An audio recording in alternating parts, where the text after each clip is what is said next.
குவாரண்டைன்ல breakup ஆயிடுச்சு sir. பிளாக்லாம் பண்ணிட்டாங்க sir.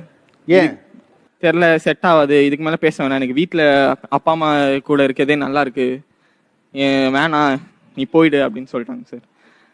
எனக்கு என்னன்னே தெரில சார். இந்த லீவில் நான் வந்து அப்படியே ரொம்ப டிப்ரெஸ் ஆகி நான் இப்போ அவங்கள நேரில் பார்த்தாலே அழுதுருவேன் சார். கண்டிப்பாக அழுதுருவேன். என்னன்னு கேட்கணும் சார் ஃபர்ஸ்ட். இப்போ இதுவரை கேட்ட என்ன சொன்னாங்க? அதுதான் சார், இதுதான் சார் சொன்னாங்க. ஆனால் ஏன் ஒரு ரிலேஷன்ஷிப்னு பில்ட் பண்ணிட்டு ஏன் இப்படி போகிறாங்கன்னே எனக்கு சத்தியமாக தெரியல சார். அது அது பண்ணக்கூடாது சார். சண்டை போட்டு சேர்ந்துடணும் சார். பிரிஞ்சு போகிறதுன்றது ஒரு முடிவே கிடையாது சார். கண்டிப்பாக ஒரு ஹர்ட் எப்படி சொல்கிறது சார், அது ரொம்ப ஃபீல் ஆகும் சார். நம்ம இவங்க தான் லைஃபு அப்படின்னு நினச்சிட்டு இருந்துருவோம்.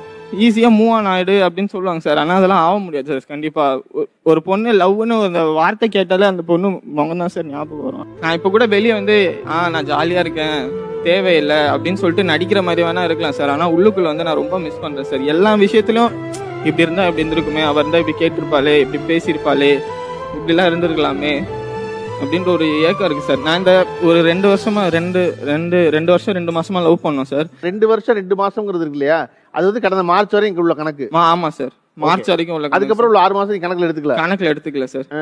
அது வரைக்கும் பேசிட்டு இருந்தோம் சார். இப்போ இந்த குவாரண்டைன்ல வந்து என்னால இப்போ நேர்ல போன வச்சு ஏதாவது பேசி சமாதானம் பண்ணலாம் சார். ஒண்ணுமே பண்ண முடியல சார். ரொம்ப லோன்லியா இருக்கு சார். ஆனா பட் இந்த ஊரடங்கு முடிஞ்சதுக்கு அப்புறம் வந்து இது போனா பேட்சப் பண்ணிட முடியும், நம்புறியா நீ? பேசிதான் சார் முடிவு. சரி, இப்ப அந்த பொண்ணுக்கு ஒரு செய்தி சொல்லணும்னா என்ன செய்தி சொல்லுவ? எங்க இருந்தாலும் நல்லா இரு, பிடிச்சா என் கூட இரு, பிடிக்கலன்னா நான் எதுவும் கம்பல் பண்ண விரும்பல. உங்க லைஃப் எது உனக்கு ஹாப்பியோ அதை பண்ணிட்டு ஹாப்பியா இரு, அவ்வளவுதான்.